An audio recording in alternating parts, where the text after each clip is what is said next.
السلام علیکم ورحمۃ اللہ وبرکاتہ۔ وعلیکم السلام ورحمۃ اللہ وبرکاتہ۔ اعوذ باللہ السمیع العلیم من الشیطان الرجیم من حمزہ ونفخہ ونفثہ۔ بسم اللہ الرحمن الرحیم۔ ولما جاءت رسلنا ابراہیم بالبشرى قالوا انا مہلکو اہل هذه القریہ ان اہلها كانوا ظالمین۔ ولما قال إن فيها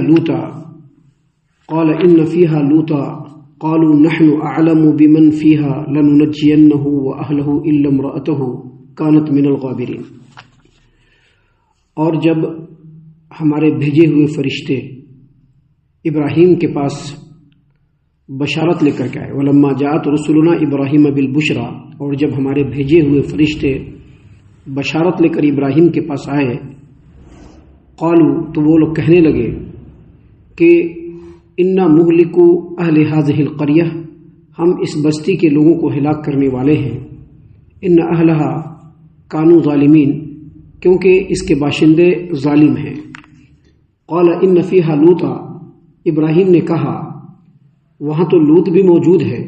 قالوا، ان لوگوں نے کہا نحن اعلم بمن فیہا لننجینہ واہلہ الا امرأتہ کانت من الغابرین، وہ لوگ کہنے لگے ہم خوب جانتے ہیں کہ وہاں کون کون ہیں، اور ہم انہیں ان کے گھروں کو بچا لیں گے، پھر ان کی بیوی یعنی لوط کی بیوی پیچھے رہ جانے والے میں سے ہوگی۔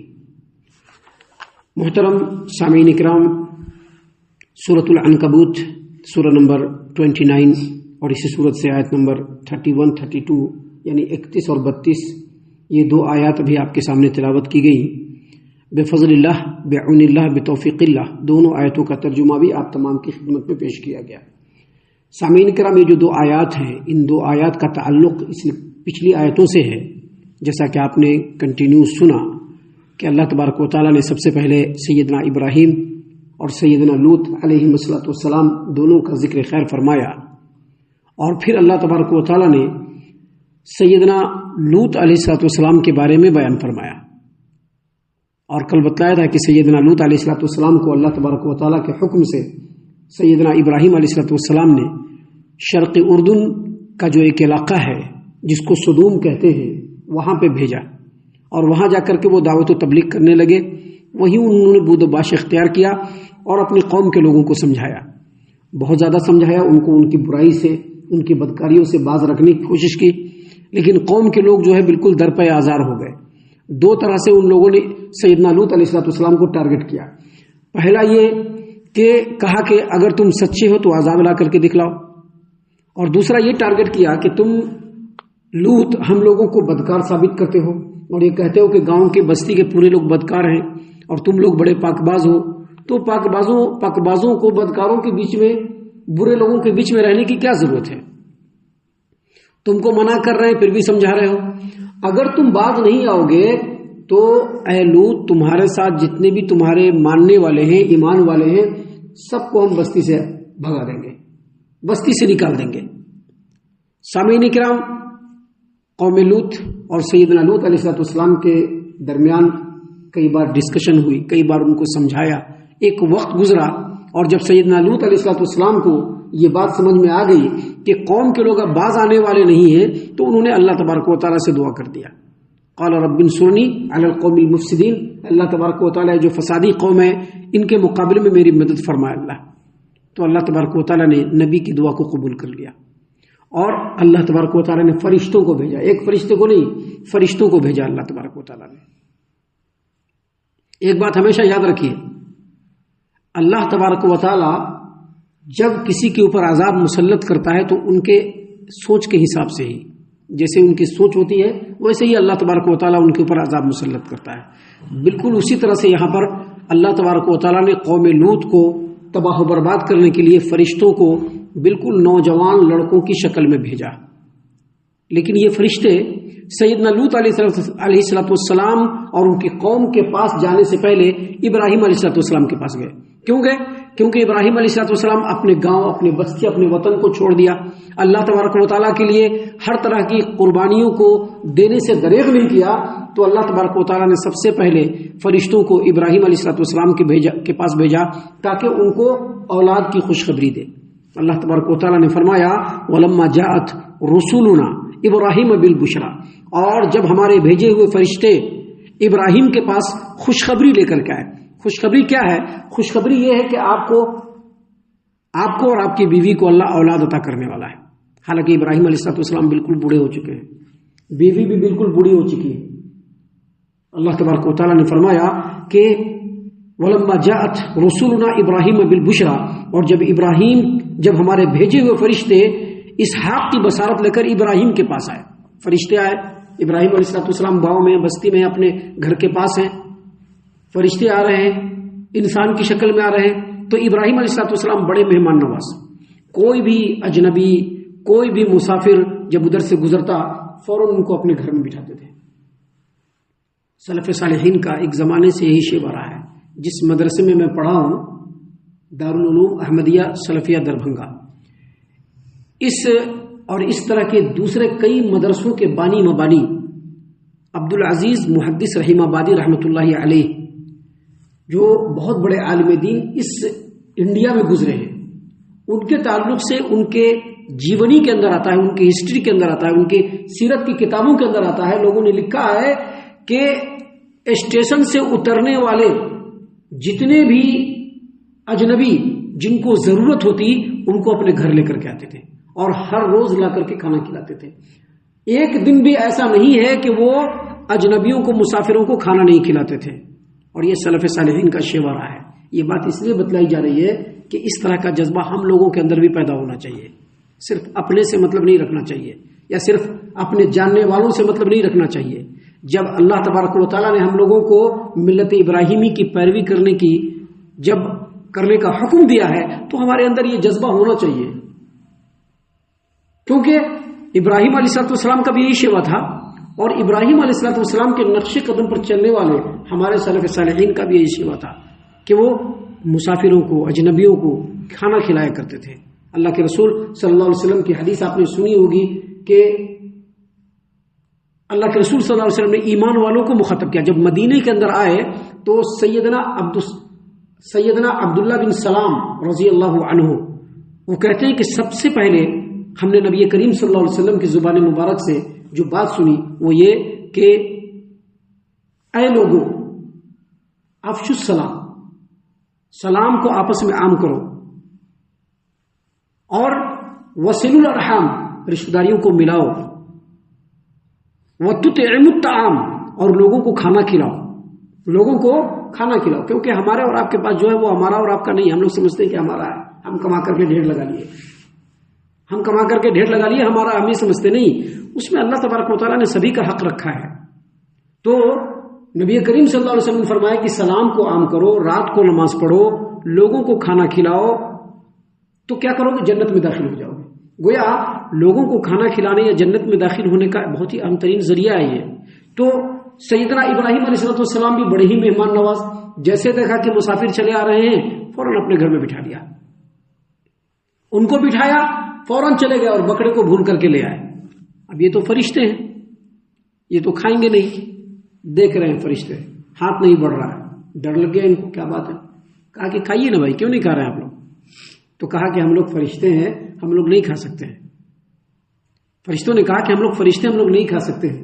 سب سے پہلے آپ کو خوشخبری دی جا رہی ہے کہ آپ کو اللہ تبارک و تعالیٰ اسحاق جیسے اولاد سے نوازنے والا ہے۔ اسحاق علیہ السلام جو ابراہیم علیہ السلام کے فرزند ارجمند اور سیدنا اسماعیل علیہ السلام کے بھائی اسحاق کی ہم آپ کو بشارت سنا رہے ہیں۔ یہ وہی اسحاق ہیں جن سے یعقوب پیدا ہوئے، اور پھر اسی یعقوب سے اللہ تبارک و تعالیٰ نے نبیوں کا سلسلہ جاری فرما دیا۔ تو اسحاق کی خوشخبری دی۔ گھر کے اندر جو لیڈی ہوتی ہے نا، گھر کے اندر دروازے پر کھڑی ہوتی ہے، ابھی باہر بیٹھے ہوئے ہیں، سن کے چھپ کے سن رہی ہے بیوی ان کی سارا سیدہ سارا، کہا کہ فوراً اپنے چہرے پر ہاتھ مارا اور کہا کہ اب اس عمر میں ہم لوگوں کو بچہ کہاں پیدا ہوگا؟ تو فرشتوں نے کہا کہ قالوا كذلك قال ربك، ایسے ہی تیرے رب نے کہا ہے. مطلب جب تیرے رب نے کہا ہے تو ہوگا. اب کہاں 80 90 100 سال کے بوڑھے لوگ ہیں دونوں. اب ان سے بچہ کہاں سے ہونے والا ہے؟ اسی لیے انہوں نے چہرے پر ہاتھ مار کے کہا کہ اب بچہ کہاں سے ہوگا یار، اب بچہ کہاں سے ہونے والا ہے؟ کہا کہ قالوا کذالک قال ربک، آپ کے رب کا یہی حکم ہے، بچہ ہوگا. انہ هو الحکیم العلیم، وہ بڑے ہی حکمت والا ہے اور سب کچھ جاننے والا ہے، کب کہاں کیا کرنا ہے. خوشخبری دے دی، خوشی کا ماحول بن گیا، آپس میں بات چیت ہونے لگی. تو اس جگہ پہ تو نہیں، چونکہ یہ جو واقعہ ہے قرآن کریم کے کئی مقامات پر تفصیل سے بیان کیا گیا ہے، کئی مقام پہ. تو ابھی جو ہم نے آپ کے سامنے نماز کے اندر دوسری رکعت میں جو ہم نے جو آیات پڑھی، اس میں ابراہیم علیہ السلام نے فرشتوں سے ایک بار پوچھ لیا، قال فما خطبکم ایھا المرسلون. فرشتوں ٹھیک ہے بشارت تو دے دیا، خوشخبری دے دیا، لیکن آنے کا اصل مقصد کیا ہے؟ کیونکہ یہ خوشخبری تو دوسرے طریقے سے بھی دی جا سکتی تھی. اب آپ لوگ آئے ہیں، اس کے پیچھے اصل مقصد کیا ہے؟ تو فرشتوں نے کہا کہ جو یہ دیکھ رہے ہیں سامنے وہاں بستی، ادھر ابھی نا بہت علاقے بہت زیادہ گنجان ہو گئے. پہلے بستیاں چھوٹی چھوٹی ہوا کرتی تھی، آبادیاں کم ہوتی تھی، گھر اتنے بڑے بڑے نہیں ہوتے تھے. تو ایک گاؤں سے دوسرے گاؤں کو آدمی دیکھ سکتا تھا، وہ دیکھو وہاں پر وہ گاؤں ہے. تو ایسے ہی فرشتوں نے ایسے اشارہ کر کے کہا یہ سامنے دکھ رہا ہے، یہ ہم لوگ اس بستی کے لیے آئے. اس بستی کے لوگ بڑے ظالم ہیں، اس بستی کے لوگ بڑے ظالم ہیں. اللہ نے یہاں پر فرمایا، دیکھیے فرشتوں نے کیا کہا، انا مہلکو اہل ہذہ القریہ، یہ جو بستی ہے، اس بستی کے لوگوں کو ہم لوگ ہلاک کرنے کے لیے آئے ہیں. ان اہلھا کانوا ظالمین، کیونکہ یہ بستی والے بڑے ظالم ہیں. ان لوگوں نے اللہ تبارک و تعالیٰ کے ساتھ شرک کیا، کفر کیا اور دوسرے بدترین برائیوں کو انجام دیا، اپنے نبی کے بات کو رد کر دیا. نبی کے خلاف ان لوگوں نے مہم جوئی کر لی اور نبی کے خلاف سازشیں رچنا شروع کر دیا ہے. لہذا ہم لوگ اللہ کے حکم سے آئے ہیں اور یہ جو بستی والے ہیں اس کو ہم لوگ ہلاک کر دیں گے. اب جب یہ بات کہا ابراہیم علیہ السلام کو فرشتوں نے، تو بھتیجا وہیں پر ہے نا، لوط علیہ السلام. میں نے بتلایا تھا لوط علیہ السلام بھتیجے ابراہیم علیہ السلام کے، بھتیجا وہاں پر ہے. بھتیجوں کو جانتے ہیں، اللہ کے نبی ہیں، وہاں پر گئے ہیں اللہ کے بات کو لوگوں تک پہنچانے کے لیے. ابراہیم علیہ السلام طبیعتاً بڑے نرم آدمی، بڑے ہی نرم آدمی تھے، بہت نرم آدمی تھے. جتنا اللہ نے توحید کے اوپر ان کو مضبوطی دیا تھا، دل کے اعتبار سے اسی قدر نرم تھے. وہ ہر ایک کے لیے رحمت، رفقت، شفقت ان کے دل کے اندر بالکل اللہ تبارک و تعالیٰ نے ودیعت کر دیا تھا، پنہا کر دیا تھا. تو جب فرشتوں نے کہا کہ بھائی ہم لوگ وہاں پر آئے ہیں، اس بستی کو ہم لوگ ہلاک کریں گے، تباہ کریں گے، تو کہا ان فیھا لوطا، اس بستی میں تو لوط بھی رہتے ہیں. یہاں پر صرف ابراہیم علیہ السلام کا جو قول نقل کیا گیا ہے کہ انہوں نے کہا ابراہیم علیہ السلام نے کہ اس بستی میں تو لوط بھی رہتے ہیں. لیکن اسی قرآن کریم کے سورہ ہود کے آیت نمبر 74 میں اللہ تبارک و تعالیٰ نے فرمایا یجادلنا فی قوم لوط. ابراہیم علیہ السلام لوط علیہ السلام کے قوم کے بارے میں ہم سے بحث کرنے لگے، یعنی کمپلیٹ بحث کرنا شروع کر دیا. ابراہیم علیہ السلام کیسے آپ ہلاک کر دیں گے؟ ارے وہاں پر لوط ہے، لوط کے علاوہ فلاں آدمی ایمان والا ہے، فلاں آدمی ایمان والا ہے، وہ ایمان والا ہے، وہ ایمان والا ہے، کیسے آپ تباہ کر دیں گے، برباد کر دیں گے؟ تو فرشتوں نے کہا نحن اعلم بمن فیہا، اس بستی میں کون کون ہے ہم لوگوں کو معلوم ہے، خوب معلوم ہے. لوط بھی ہے، لوط کے ساتھ ایمان والے بھی ہیں. لننجینہ واہلہ الا امرأتہ، ان کو اور تمام ایمان والوں کو بچانے کی پوری صورت پیدا کر دی جائے گی سوائے ان کی بیوی کے. ان کی بیوی کو نہیں بچایا جائے گا. کیوں نہیں بیوی کو بچایا جائے گا؟ کیونکہ بیوی خائن ہے، خیانت کرنے والی. یاد رکھیے گا، کوئی بھی ہو، آدمی کے رشتے میں کوئی بھی ہو، اگر وہ آدمی نبی ہو، اگر وہ آدمی بزرگ ہو، اگر وہ آدمی صالحین اور صالحیت کے بلند مقام پر فائز ہو، بہت بڑا بزرگ ہو، چاہے اس کا باپ ہو، چاہے اس کی بیٹی ہو، چاہے اس کی بیوی ہو، چاہے اس کا بیٹا ہو، اس کی نیکی کی وجہ سے وہ بچنے والا نہیں ہو. اور ایسے ہی لوط علیہ السلام کی بیوی کا بھی حال ہوگا، جو ابھی ہم آپ کو آگے بیان کرنے والے ہیں. فرشتوں نے کہا ٹھیک ہے، وہاں پر ایمان والے ہیں، لوط علیہ السلام ہیں، فلاں ایمان والے فلاں ایمان والے ہیں، لننجینہ واہلہ، تو ہم لوگ پہلے لوط کو اور اہل ایمان کو بچانے کی صورت پیدا کر دیں گے، اس کے بعد وہاں پر عذاب آئے گا، اور جب عذاب آ جائے گا تو سارے مومنین بچ جائیں گے سوائے لوط علیہ السلام کی بیوی کے۔ یہاں پر اصل میں سیدنا ابراہیم علیہ السلام نے جو ڈسکشن کیا اس کے پیچھے جو اصل وجہ تھی ان کی نرمی، وہ چاہتے تھے کہ ان کے قوم کے لوگوں کو، لوط علیہ السلام کے قوم کے لوگوں کو سمجھنے بوجھنے کے لیے تھوڑا اور موقع ملے، تھوڑا اور موقع ملے تاکہ وہ سمجھ بوجھ جائے۔ لیکن جب فرشتوں نے دو ٹوک کہہ دیا کہ نہیں ایسا نہیں ہوگا، تو ابراہیم علیہ السلام سمجھ گئے کہ اب اس قوم کے اوپر عذاب کے نزول کا وقت اللہ نے مقرر اور متعین کر دیا ہے اور عذاب آ کر کے رہے گا۔ وہاں سے رخصت ہوئے فرشتے اور نکل گئے علاقۂ سدوم کی طرف۔